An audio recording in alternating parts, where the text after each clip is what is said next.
समीर पाटील यांची आज पत्रकार परिषद आहे। घायवळ प्रकरण आणि या प्रकरणी दंगेकरांनी आरोप केल्यानंतर समीर पाटील आज पत्रकार परिषदेच्या माध्यमातून काय वक्तव्य करणार हे देखील पाहणं तितकंच महत्त्वाचं असेल। दंगेकरांच्या विरोधात अब्रू नुकसानीचा दावा करणार आहे असं देखील म्हटलं जात आहे।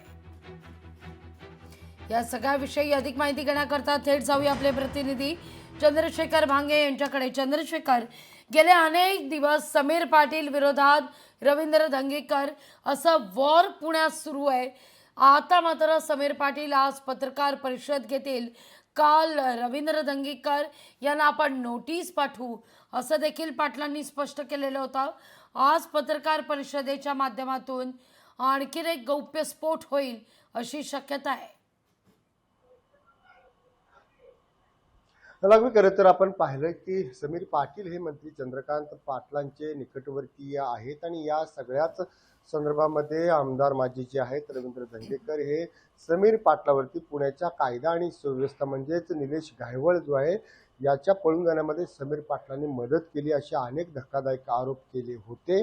कोथरूड हा जो परिसर आहे त्याच ठिकाणी जी पुण्याची गँगवर आहे त्या ठिकाणी मोठ्या स्वरूपात गुन्हेगारी चालते। त्याच ठिकाणी समीर पाटील जो आहे तो राहायला आणि जे आहेत मंत्री चंद्रकांत पाटील यांचा निकटवर्ती आहे त्यांचं जे काम आहे बॅक स्टेजचं ते बघत असतो असा धक्कादायक आरोप जो तो रवींद्र दंगेकर यांनी केला होता। आणि या सगळ्या आरोपानंतर महायुतीमध्ये जे आहे ते वातावरण तापलं होतं। 2 दिवसापूर्वी जे आहेत उपमुख्यमंत्री एकनाथ शिंदे यांनी सुद्धा रवींद्र दंगेकर यांना याबाबतची समज दिल्याची माहिती समोर आली होती, परंतु या समज दिल्यानंतर सुद्धा पुन्हा रवींद्र दंगेकर यांनी त्यांचे आरोप थांबवलेले नाहीत।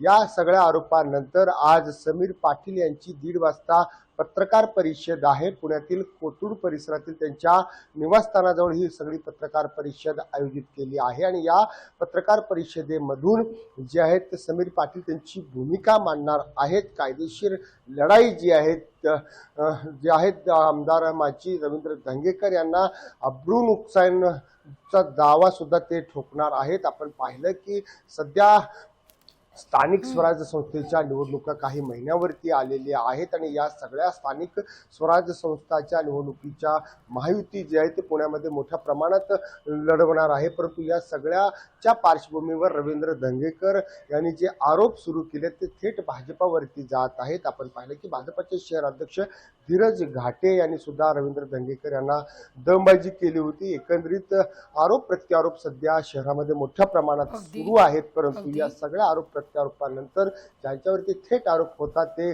समीर पाटील हे आज पत्रकार परिषद घेत आहेत। त्यांच्या पत्रकार परिषदेकडे महत्त्वाचं आपलं लक्ष असणार आहे, कारण या सगळ्या पत्रकार परिषदेच्या माध्यमातून काय खुलासे होतात हे पाहणं देखील महत्त्वाचं असेल। लोकशाही मराठी ऐका, पहा, जागरूक रहा।